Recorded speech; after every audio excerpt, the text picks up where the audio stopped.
To wish was to hope, and to hope was to expect. This is based on that beautiful novel, Sense and Sensibility by Jane Austen. The truth is, expectations are required for us to function in society.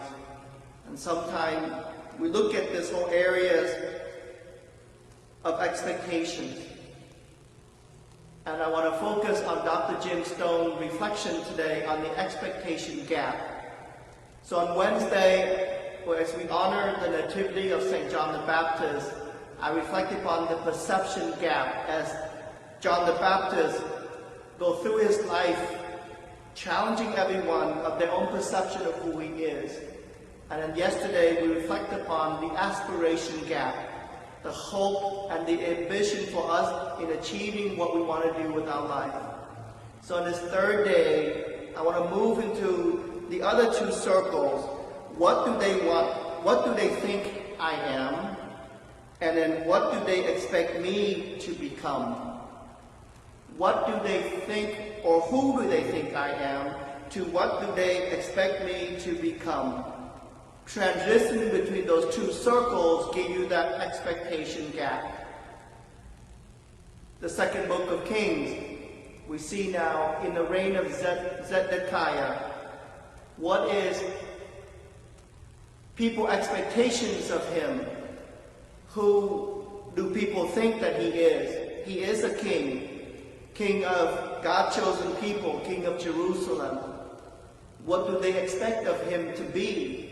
A king who reigned, a king of justice, the king of peace, the king who's able to protect and defend them.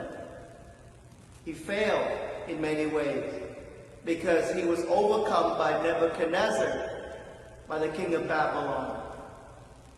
So that expectation gap can, in a way, affect who we are when we fail to live to that expectation. But so therefore, expectation is an important part of our journey. As I was preparing for this homily, I was reflecting between hope and expectation. Where does hope come in, and how does it differ from our own expectations in life? Before I answer that question, let's look at the Gospel of Matthew here. The lepers. People know that he is a leper. He's sick. But he's also be considered unclean. What do they expect of a leper person to do, to be? To be isolated, to be outcast, to be discriminated in many ways. And so this leper man came to Jesus. What was his expectations of Jesus, thinking of him? Was it because of his deep faith? Or because he come to realize that he needs help? That someone can change the expectations of himself.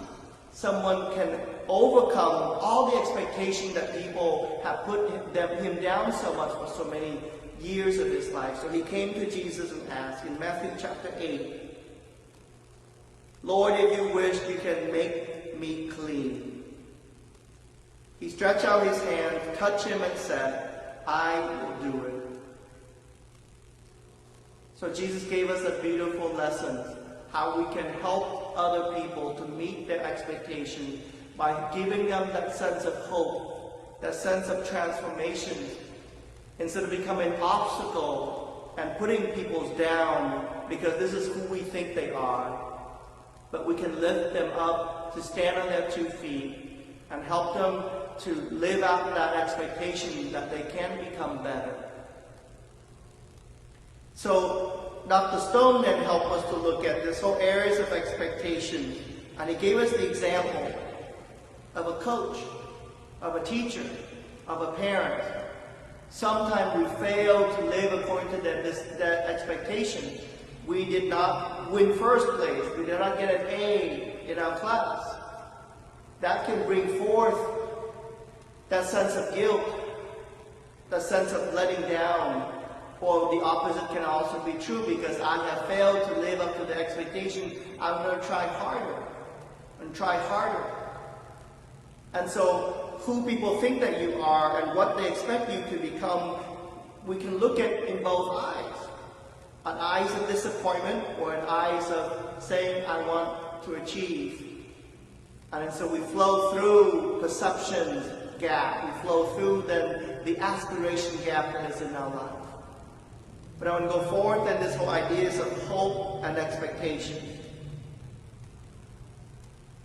Faith leads us to hope. Hope, in a way, gives us that sense of something that is in the future. Hope gives rise to saying that I'm no longer in control, but I need to rely on someone to help me. But expectation in the context of work performance, it has to be real. Because if someone do not live up to that expectations of their own job descriptions, then in many ways, we need to make a certain change in that individual. Or if that person change cannot happen, then sometimes we have to make a harder decision, that is of letting that person go.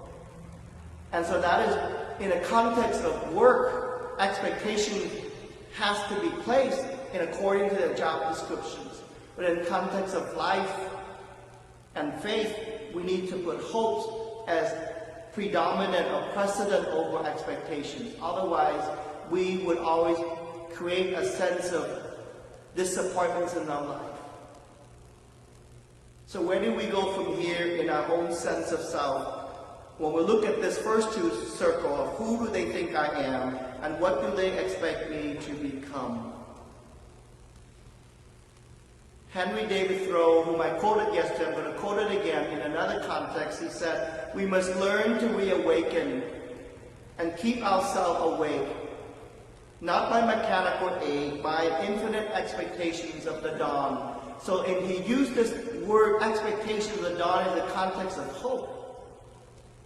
That there is a new horizon that is out there that I want to look forward to.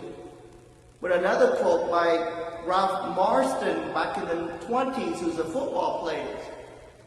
This is what he has to say. Don't lower your expectations to meet your performance. Raise your level of performance to meet your expectations. Expect the best of yourself and then do what is necessary to make it a reality. In the context of our own performance, our own qualifications, then expectation is necessary. So don't lower your expectation to meet your performance, as what Ralph is saying, but expect the best of yourself and do what is necessary to make it become a reality. So this leopard person realized that he does not want to lower his expectations, but he go and search for Jesus Christ. So we too sometimes looking at hopes and looking at our own expectations.